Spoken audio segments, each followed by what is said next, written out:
চলছে, ধর্ণা দেওয়া, চাকরিহারাদের সংখ্যা ক্রমশ বাড়ছে এবং বিভিন্ন আপনারা প্রতিবেদন শুরুতেই একটা ছবি দেখলেন, সেটা হচ্ছে সল্টলেকের এসএসসি ভবনের সামনের ছবি। সেখানে কি লেখা আছে?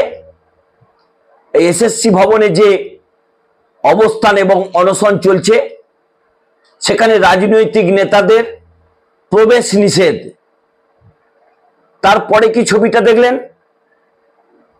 অভিজিৎ গাঙ্গুলি, রূপা গাঙ্গুলি, রুদ্রনীল ঘোষ, ইন্দ্রনীল খাঁ তারা উপস্থিত রয়েছেন। অধিষ্ঠের কি অসীম পরিহাস। এই পরিহাসের নাম অভিজিৎ গাঙ্গুলি। নির্লজ্জ বললেও কম বলা হয়, দোকান কাটা বললেও কম বলা হয়।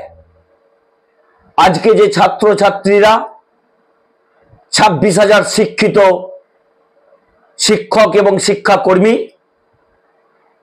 তাদের যে পথে বসতে হয়েছে, রোদ বৃষ্টি জলকে উপেক্ষা করে এসএসসি ভবনের সামনে তারা অবস্থান করছেন, তাদের এই নিষ্ঠুর পরিহাসের পিছনে রয়েছে অভিজিৎ গাঙ্গুলির রায়।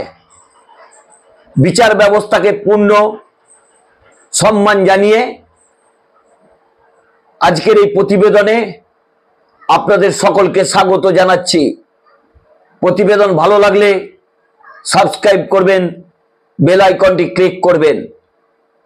যে কথা বলছিলাম, রাজনৈতিক নেতাদের প্রবেশ নিষেধ মঞ্চে লেখা আছে, তারপরেও নির্লজ্জের মতো অভিজিৎ গাঙ্গুলি তার দোকান কাটা নিয়ে তিনি সেই মঞ্চে যেয়ে বসে পড়লেন।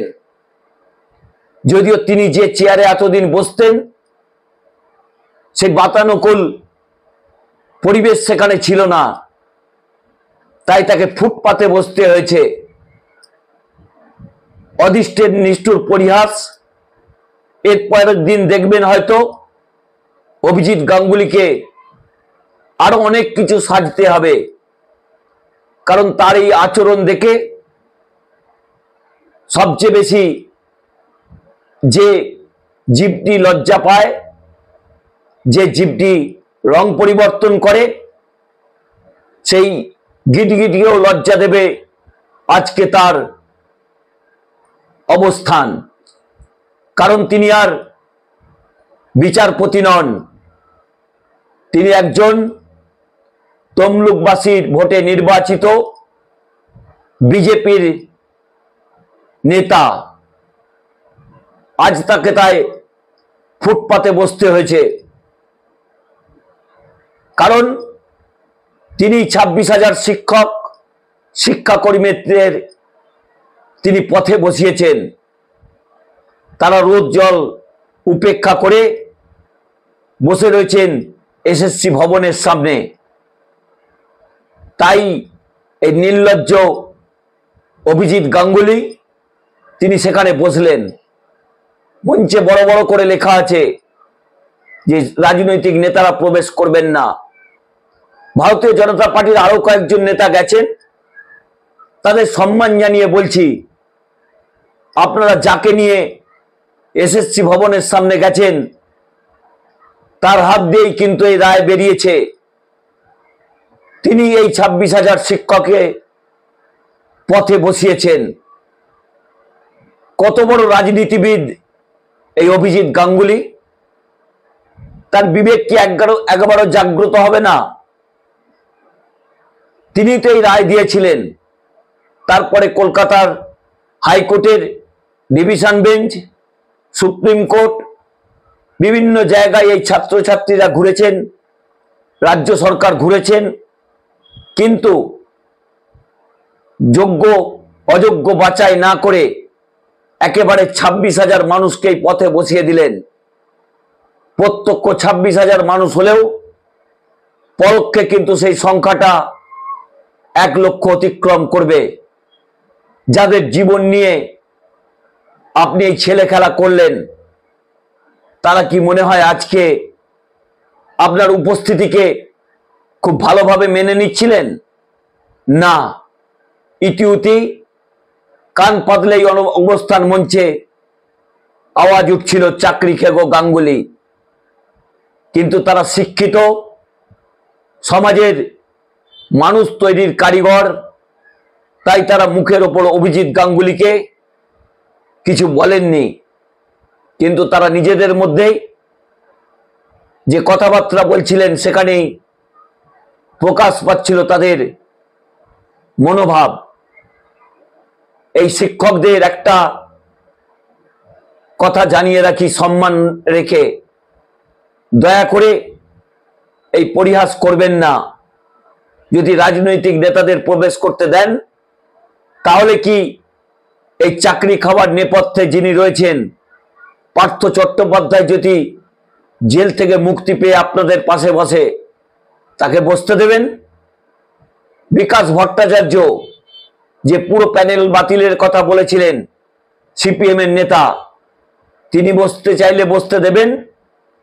নাকি আপনাদের কাছে ভারতীয় জনতা পার্টি একটি অন্য গ্রহের দল, তারা নাকি এতটাই স্বচ্ছ যে তারা আপনাদের আন্দোলনের পাশে বসে থাকলে আপনাদের খুব একটা বাছবিচার নেই? আপনাদের ঠিক করতে হবে এই মঞ্চকে রাজনৈতিক মঞ্চ বানাবেন না অরাজনৈতিক মঞ্চ থাকবে। তবে সেই মঞ্চ ইতিমধ্যেই যে রাজনৈতিক রং প্রবেশ করেছে তা কিন্তু আজকের ছবি থেকে পরিষ্কার। আপনারা প্রথমে সেই নির্লজ্জ অভিজিৎ গাঙ্গুলির ছবিটা দেখুন এবং মঞ্চে বড় বড় করে যে লেখা রয়েছে রাজনৈতিক নেতাদের প্রবেশ নিষেধ, সেইটাও আপনারা দেখুন। তারপরে আপনাদের সঙ্গে বিস্তারিত আলোচনা করব।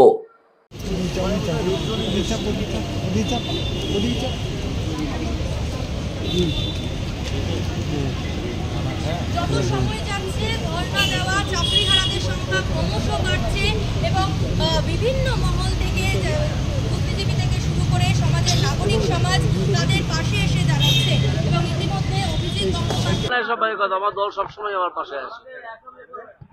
দল সব প্রথম দিন থেকেই আমার পাশে আছে। যেটা ওনারা লাঠি চালিয়েছেন তার বিরুদ্ধে আমি যাইনি এবং পলিসিটা আমি দলকে জানিয়েছি, এই কারণে যাচ্ছি না।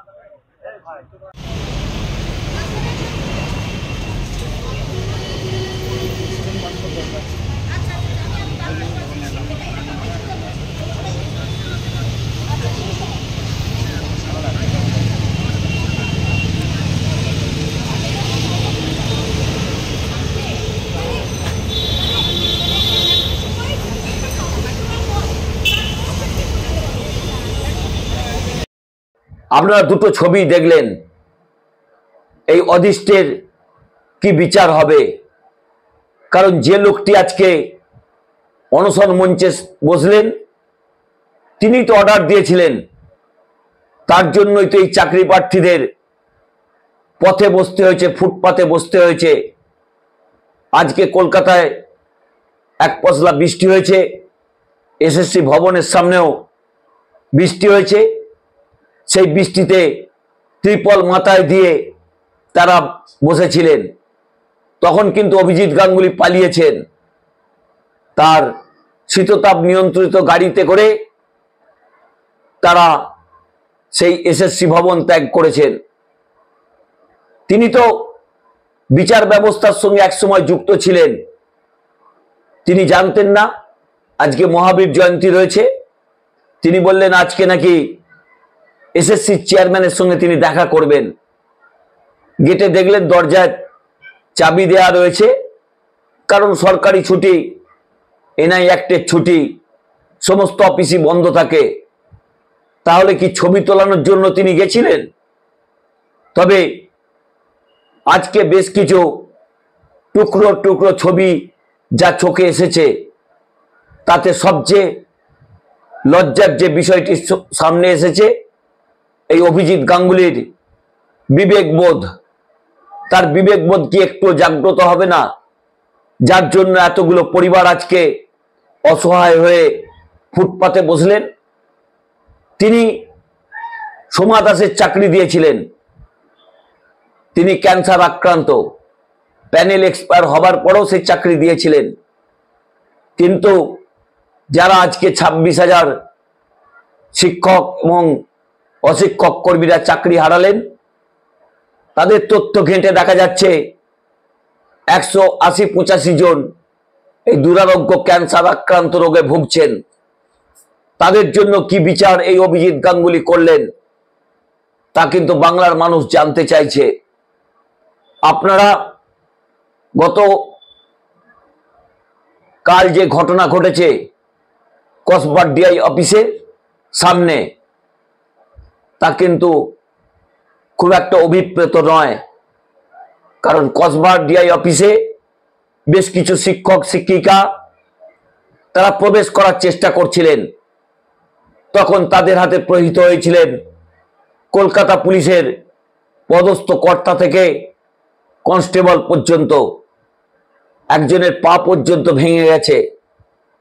সেই ছবি আপনাদের সামনে আগামীকাল সকালের প্রতিবেদনে তুলে ধরব। তারপর পুলিশের পক্ষ থেকে শিক্ষকদের ওপর লাঠিচার্জ করা হয়েছে, তার তীব্র নিন্দা করছি। রাজ্যের মুখ্যমন্ত্রী মমতা বন্দ্যোপাধ্যায় অত্যন্ত মানবিক আচরণ করছেন, পুলিশেরও সেই মানবিক আচরণ করা উচিত। কিন্তু পুলিশের উর্দি ধরে, পুলিশের কলার ধরে, পুলিশের জামায় যে স্টার লাগানো থাকে সেটা ছিঁড়ে দিয়ে এ কি রকমের প্রতিবাদ, তারও কিন্তু তীব্র নিন্দা করছি। একজন পুলিশ যখন ইউনিফর্ম পরে ডিউটি করেন তখন তার সেই ইউনিফর্মের গুরুত্ব কিন্তু আর 5টা সাদা জামার মতো নয়। তিনি সমাজের রক্ষক, তাকেই যদি মাটিতে ফেলে পেটানো হয় তার প্রতিরোধ হয়তো পুলিশের পক্ষ থেকে হয়েছে, কিন্তু পুলিশ যে লাঠিচার্জ করেছে তারও তীব্র নিন্দা করছি। সবশেষে প্রতিবেদনে আপনাদের একটাই কথা বলি, আপনারা দেখুন এই অভিজিৎ গাঙ্গুলির মুখ আর মুখোশটা। তিনি চাকরি খেলেন, আবার তিনি চাকরিহারাদের পাশে দাঁড়ানোর নাটক করছেন। তার এই অভিনয় কিন্তু যা দেখছেন তা কিন্তু যদি তিনি নাটক করতেন বা সিনেমা করতেন বা সিরিয়াল করতেন তাহলে তার কপালে দাদা সাহেব ফালকে কিন্তু বাঁধা ছিল। কিন্তু যেভাবে তিনি আজকে এই এসএসসি ভবনের সামনে অবস্থানরত ছাত্রদের পাশে বসলেন, তখন কি তার দু কান দিয়ে কোনো আওয়াজ তিনি শুনতে পাচ্ছিলেন না? কারণ পাশ থেকেই তো তাকে চাকরি খেগো অভিজিৎ গাঙ্গুলি বলছিলেন। নমস্কার, আমি দেবজ্যোতি। আমার এই পর্বটি ভালো লাগলে চ্যানেলটি সাবস্ক্রাইব করে বেল আইকনটি ক্লিক করে মানুষের কাছে ছড়িয়ে দেবেন, শেয়ার করবেন। যদি কোনো প্রতিবেদন সম্বন্ধে মন্তব্য থাকে তাহলে নিশ্চয়ই লিখবেন। এই প্রতিবেদন দেখার পর কেউ নিশ্চয়ই আমাকে আবার চটিচাটা বলবেন, আপনারা বলুন, কিন্তু সত্য সংবাদ পরিবেশন থেকে এক পাও পিছবো না।